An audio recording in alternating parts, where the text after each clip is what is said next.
What's the meaning of annulment?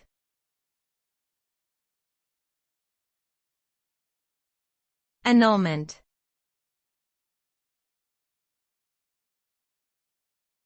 Annulment.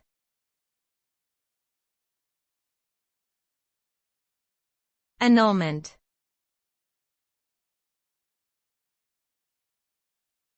Annulment.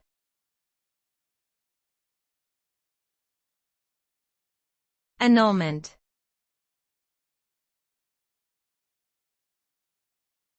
Annulment refers to the act of invalidating or canceling something as if it never existed. This term is commonly used in legal contexts, where it could refer to the nullification of a contract, marriage, or court decision due to some legal defect.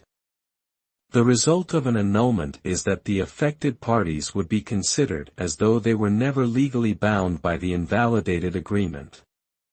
In the case of a marriage annulment, it means the marriage would be treated as though it never existed and the parties would be returned to their pre-marriage status.